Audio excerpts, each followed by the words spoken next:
Welcome back to Money Reset, the podcast that helps you build your wealth, reset your money mindset, and plan for a financial future you're excited about.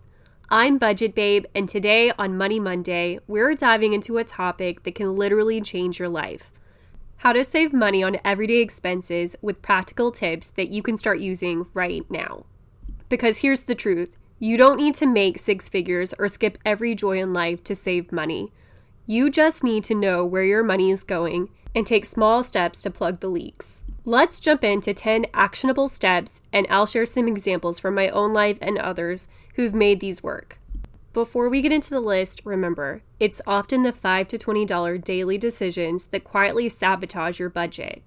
A $15 lunch every weekday, that's $300 a month. A $40 streaming bundle you barely watch, that's almost $500 a year. Cutting these expenses doesn't mean you're cheap. It means you're intentional about what your money does for you. Here are 10 ways to save on everyday expenses so you can see how much they add up. The first expense, meal plan. When I started meal planning on January, my weekly grocery bill dropped from $130 to around $85. Over a year, that's $2,300 in savings, just by knowing what I was going to cook and avoiding random takeout. The second tip is to always shop with a list. I used to go to Target for just toothpaste and end up spending $50. Now I make a strict list, stick to it, and save at least $100 a month on impulse buys. One pro tip is to order online for curbside pickup so you don't even have to set foot in the store and you already know exactly how much you're spending. The third tip is to audit your subscriptions quarterly. Every 3 months, I review bank statements for reoccurring charges. Earlier this year, I found an audiobook subscription and a yoga app I hadn't used in months. Canceling them freed up almost $35 per month. Okay, the fourth tip is to switch to a cheaper phone plan. Last year, I had a friend switch from a major carrier to Mint Mobile, cutting his bill from about $85 a month to $25 a month.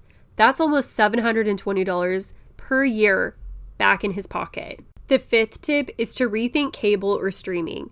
I used to pay $70 per month for cable. I cut the cord, kept one streaming service, and now pay $15 per month. That's $660 saved per year. Now what me and my husband do is we like to rotate between different streaming services. So sometimes we'll have Netflix, sometimes we'll have Hulu. What we usually find is that if we have the same streaming service, we get bored with it, so we like to change things up every now and then. Tip number 6 is to master the art of batch cooking. If you were to start making big batches of chili, soup, and pasta, and then freezing single portions for busy nights, that might make it where you're less tempted to get takeout, and if that was one of your weaknesses, that should hopefully free up some money for you. Tip number 7 is to use cashback and rewards strategically. So for example, I like to use Rakuten when shopping online and average $20 to $30 back each quarter on purchases that I was going to make anyways. So this all feels like free money. I have a family member that's very into cashback credit cards, and so they make sure that they're using the right ones to save on groceries and gas, and last year alone, they were able to earn $450 back. The 8th tip is not very fun, but it's to review insurance annually.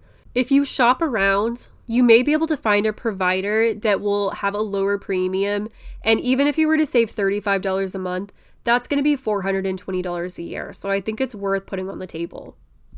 Tip number 9 is to embrace the library. So instead of buying new releases, I like to borrow ebooks and audiobooks for free.